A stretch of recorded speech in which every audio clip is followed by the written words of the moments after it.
Welcome to Career Darshak program of DremPath Foundation.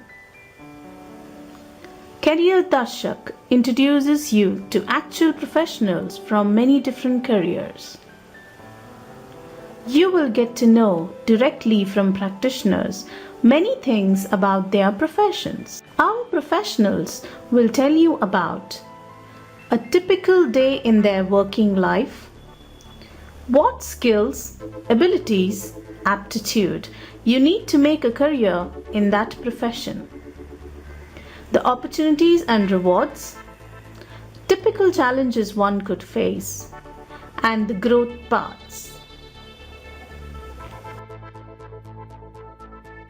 Our professionals will share first-hand experiences and suggestions with youngsters like you who want to pursue a particular profession. You will also hear about future trends, prospects, and tips to jumpstart a bright and long-term career in your chosen profession.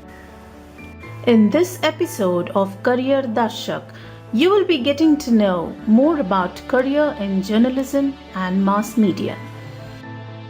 Let us understand who is a journalist. A journalist is someone who plays an important role in bringing to you news about what is happening in the world around you.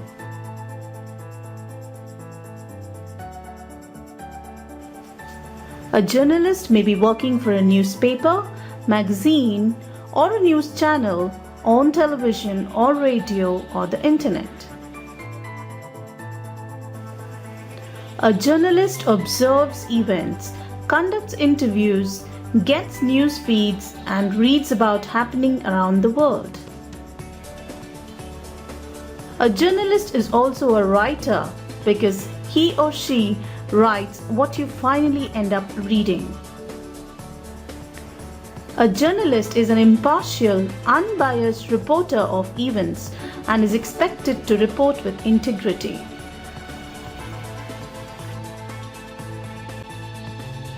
Let us meet a business journalist who has worked in journalism for many years with highly renowned media houses. Let us explore answers to some important and interesting questions about making a career in media and journalism. Now, don't you want to know what does it take to be a journalist? Hi, I'm Archana. I'm a business journalist. And I'm here to share with you my thoughts on what it takes for you to be one yourself, perhaps, in the fullness of time when you look to build a career.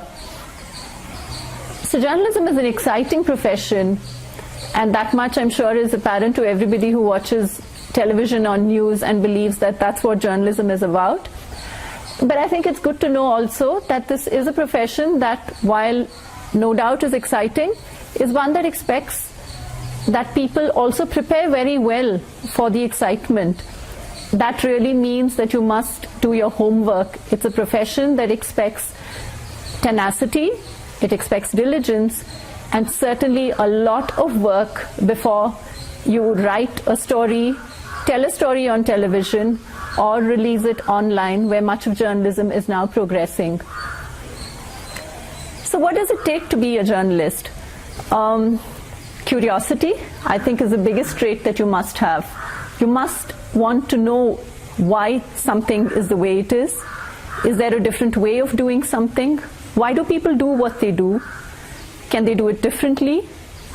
And is this the right way to do something? I think that really is the basis of what journalism is all about. It's not for nothing that it is referred to as the fourth estate. It's the one profession that allows a person to ask questions of anybody, howsoever high and mighty they might be. It's the one profession that is expected to be the conscience keeper for everybody else, and to be able to present to the larger public the reality of what issues, events, and developments are all about. In the midst of the excitement, I think that's the one thing that you must remember, that there is responsibility involved to the community, to society, and to your country, perhaps, when you choose to be a journalist, it's about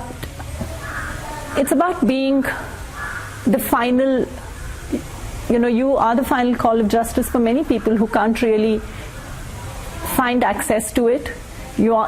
As a journalist, you are the one who's able to tell the truth and to tell it honestly, concisely, and in a way that can provoke action to set right something that is wrong. To my mind, that really is the larger purpose of journalism. And while that might sound very forbidding, it isn't really. It's about doing something that you do and doing it very well. It's good for you to remember that the excitement is what you see at the end of this journey. But what you should begin with, really, is to want to tell the truth. Who can be a journalist? What are the key character strengths and skills required to be a journalist? And what are the opportunities, challenges, and rewards of being a journalist? So you might want to know who can then be a journalist. Like I said earlier, you must be curious, of course you must be. But I think you should also be somebody who is a fan of the truth, howsoever unpalatable, bitter or difficult it is. Really, your responsibility as a journalist is to guard the truth. It's very simple. Everything else follows that. So what else would you need to do to be a journalist? You have to be well-read. And when I say well-read, I don't necessarily mean that you have to read all the classics available, which of course if you're interested you must. They're wonderful. But it's about being informed about everything that is happening around you. Because what happens in journalism is that you get an opportunity to view an event or a development and to interpret that for your reader, for your viewer. So to do that, you must know what goes behind it, is it not?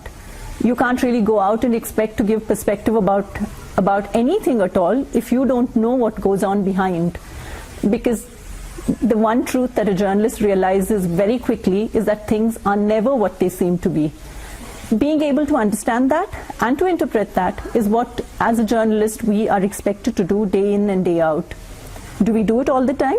Well, that's for you to judge, because I'm sure you read the papers, you watch the news, and you read news online. So I'm sure you have your view on how it's done. But nevertheless, that is what you should aspire to do. And there are many places that you can go to learn these traits, perhaps, or be trained to do this. But to my mind, it is a calling. It's said because I think once you choose to be a journalist, what you're choosing is to step back from being a doer to being an observer. It's a big shift that you make in life, and one that you must be very comfortable in doing. You must understand that you will always be the observer, or if to put it in a different way, you will always be the third umpire. You will never be the Virat Kohli out there playing the game. So you must ask yourself, are you okay with being the third umpire? Because that is who a journalist is. You will always be on the sidelines. Sure, you'll get a very great seat, you'll get a vantage view, you get a ringside view, but you must remember you will never be the player. You will always be the observer. And that is a responsibility, because when you watch something that's happening and you go out and relate it to others, you must say it the way it happened, not the way that you believed it happened or the way you wished that it happened. Those are not okay. That's the crux of being a journalist, and once you realize that that is your responsibility and it is what you want to do, only then must you choose this as a profession. It's important, therefore, I think you would have realized from what I've told you, to be a really very good journalist, you must have a calm mind, because a journalist is always in the midst of frenetic activity. You have to meet deadlines, you have to definitely understand events and issues very quickly, because you have to go out there and write about it for others to read. You have to write about it quickly, and also you must write it well. Although there are others who will improve what you've written, you must be able to help them with it, right? You must write something that others can understand to improve. To do all of this, you need a calm mind. So just to recap again as to what qualities are required: curiosity, honesty, calmness, and a lot of stamina. This is not a profession for the faint-hearted. You will always find yourself working very long hours. You will find yourself very tired, very dispirited, and often you will ask yourself, is this worth it? But that answer is something that only each one of you who's chosen to be a journalist will be able to answer. For many, it's the high of seeing your name in the paper the next day. It's the high of being able to speak to anybody, like I said, howsoever mighty they might be, on equal terms. Because as a journalist, you can ask a question of anybody and the person has to answer. That is a huge high for many people. Along with that comes a responsibility, because whatever that person tells you or answers to a question that you ask, you have to be honest in relating that and in making sure that you ask the questions that matter and not things that are irrelevant. So in all, it's a profession definitely for people who want to do good, who want to do it well, and who are not afraid of change. Because that is the one thing as a journalist that you need to be very aware of. Nothing remains the same. You are dealing with news, so it's the nature of your work. You're also dealing with an industry that's probably changing every day. In far more than any other profession, you have to be somebody who's not rooted to your chair or is a creature of habit. You will never make it as a journalist if you are. You've got to be able to embrace change, understand what it means, and be comfortable in working in an environment like that every day.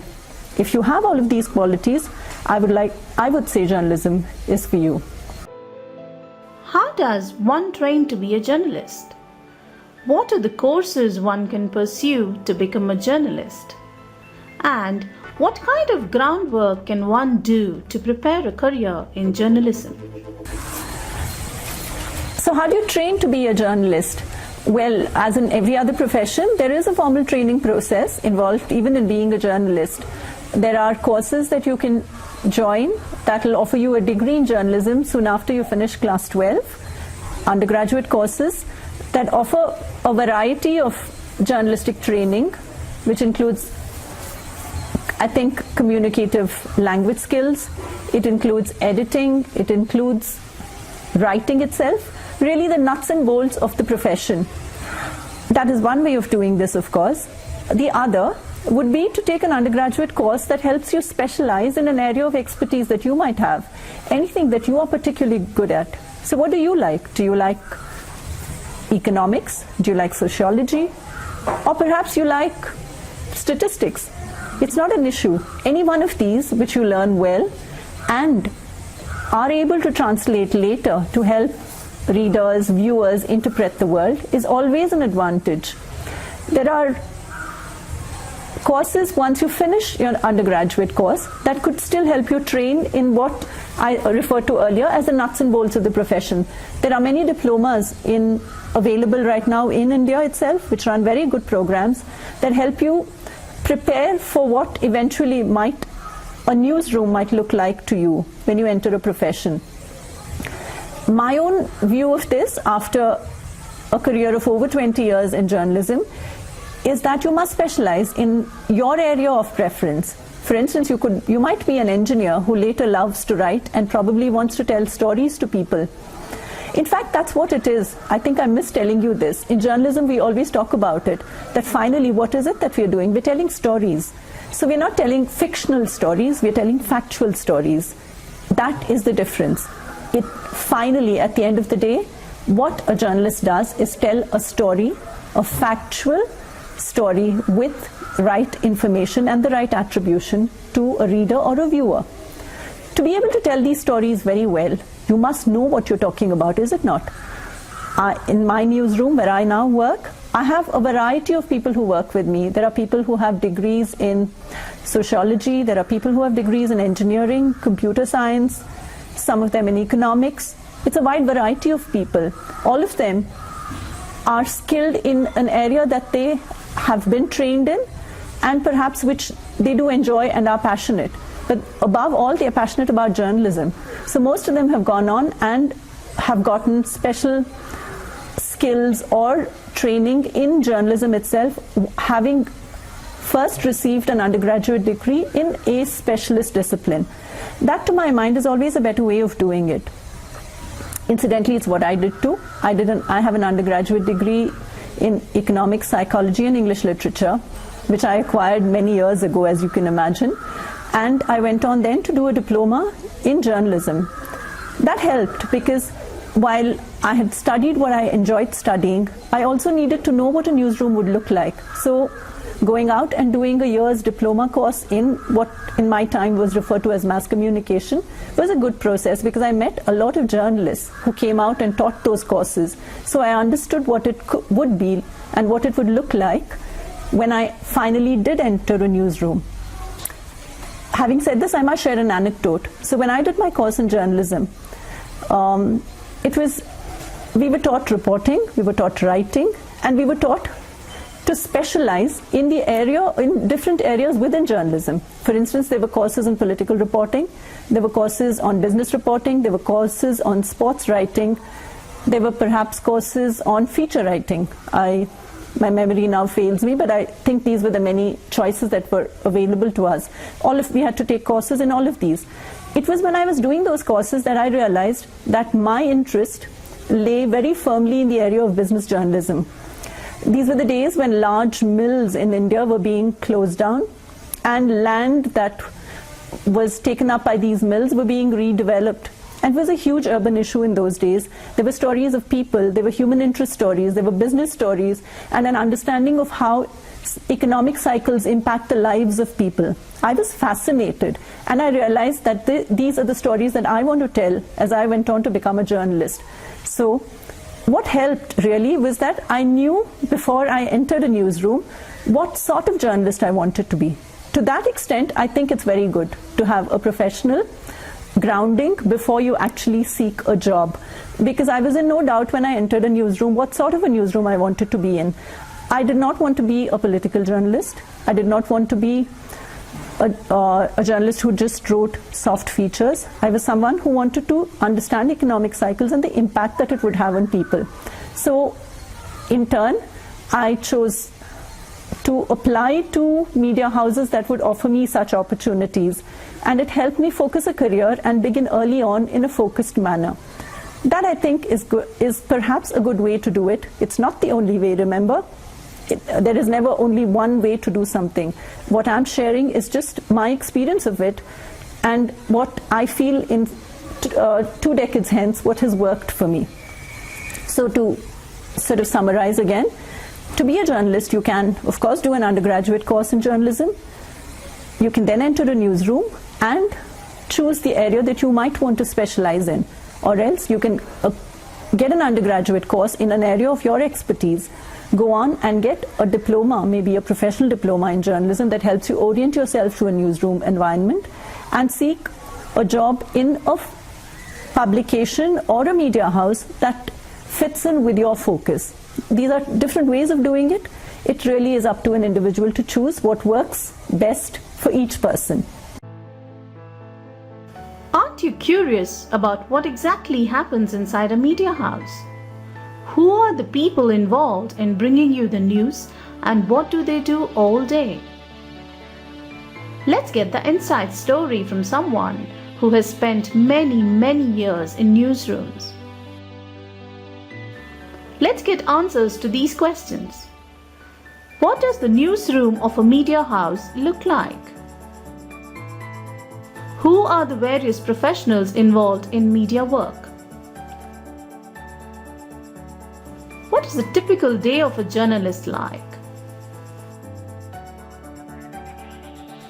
What are the special qualities one needs to possess to sustain the stress and demands of a journalist's job? Having said that, once you enter a newsroom, what does it look like? I have been a print journalist for over 2 decades, as I said, so what I can speak about is a print newsroom. So you will meet reporters, you will meet editors, and you will also meet the team that produces the paper. So largely in a newsroom, we are divided into what we call the reporting teams and the editing teams. So the Reporting teams are as you can imagine, the most aspired for jobs, because this is where everyone thinks the excitement is. So you begin as a reporter. You will probably be attached to a team of others who work along with you. You will report to an editor who assigns tasks to you and looks at your story when it comes in at the end of the day.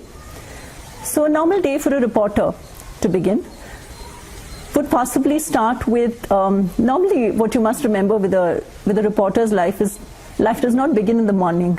It actually gets set the previous evening, because you have to have an idea of what it is that you're going to do the next day before you go to sleep the previous night, or else you're never going to be able to do it. That's very honest advice, because unless you know who you're going to meet, what event you're going to cover, and perhaps what development you're going to track the previous night, how can you expect to just wake up in the morning, find out, discover something, go do it, come back and write a story? No, that won't happen. So life is pretty much 24/7 once you reach a newsroom. That doesn't mean you don't get to sleep, but you just need to be very smart about when you sleep and what you do. So you come in to work, you go out perhaps, and if you are an editor perhaps, you would have to attend a news meeting, whereas if you're a reporter, you go out the first half of the day, go out and get your story, and you're back in office, say perhaps by about 3, after which you sit and write a story, and you get about an hour at best, an hour and a half, okay, 2 hours, but your story has to be ready at the end of 2 hours for certain, after which it is edited by the editor to a reporter is assigned to. Stories, once they're cleared by an editor, are then released to what we in the trade refer to as the desk. The desk is the production end of the newsroom. On the desk too, there is a certain amount of editing that happens, which again in journalistic terms is referred to as subbing. So the people who do this are referred to as sub-editors. What they're really doing is, because the story has been cleared by an editor, it would probably be, final checks for grammar, to see the word length of the story that's been released, and finally to have a page design and a layout into which your story would fit in. The sub-editor also gives the headlines for the story. So these people, the ones who man the desk, as we refer to it, have a little bit of a different work cycle than a reporter. These people tend to come into work by about 3:30 or 4, and their task then is to check what we refer to as the news list. That is a list of all the stories that will appear for the day. They then get down to planning how the page will look. They too will have their editors whom they report to, and each page has a page editor. So these page editors design the layout. In what is also very important is the advertising department of a newspaper. You must remember that a newspaper does not run just by the money that you pay to buy that newspaper. For that matter, do you know how much you pay for your newspaper every day? Well, if you don't, then it is possibly sometimes a rupee, maybe a rupee and a half, maybe 2, at best 3 rupees. Do you think that's what it costs to bring out a newspaper of 24 pages every day? It doesn't, If you were to pay the full price for it, you'd probably be paying 25 rupees every day for your morning newspaper. Sounds enormous, doesn't it?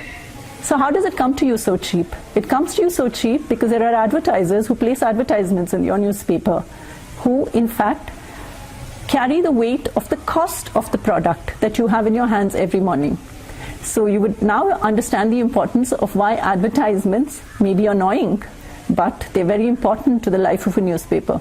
So the page layout that I mentioned to you earlier gets drawn up just by about 4:30 or 5 every evening, because that is when the advertising department knows what advertisements are slotted for that day's edition. So they come in with their page plan. Stories are then planned, designed and released in keeping with what we refer to as the advertisement plan. So it's a lot of coordination which you as a journalist will not be involved with, because there is a very clear Chinese wall that separates advertising from editorial in a newsroom. This is going back again, it's a very critical divide, and one that you must understand why it is very important. Because your task, the advertisement may be the reason why your newspaper costs so much less than what it actually requires to be produced. Having said that, they have no influence whatsoever on what is written on the editorial sections. This is a very important point that every journalist, everyone who wants to be a journalist must understand. As a reporter, you don't interact with the advertising department because they really have nothing to do with your work. Your responsibility is to your reader to be able to report what is true, what is correct, and what is factual. That has no relation to what is advertised in the paper by the side of your story, even. That's a very big difference that you must be aware of. So, by 7, the stories are all laid out, and I suppose after that, it is really about double-checking facts. It's about making place for late stories, it's making place for sudden developments, which then is the task of the editors. Reporters tend to finish work by about 7:30 at the most in most newsrooms, unless they work in areas where there is news that develops late in the night. And that's how it works. So it's very frenetic in the newsroom from 7 p.m. onwards. There are editors who are hassled, there are page designers and graphic artists, and there are the production people, everyone running helter-skelter, but there is method to this madness. It's a very finely tuned sort of orchestra in that sense, which finally ends up as a product, say by about midnight, after which it moves on to the printing press, and that's it. And then you get your paper in the morning.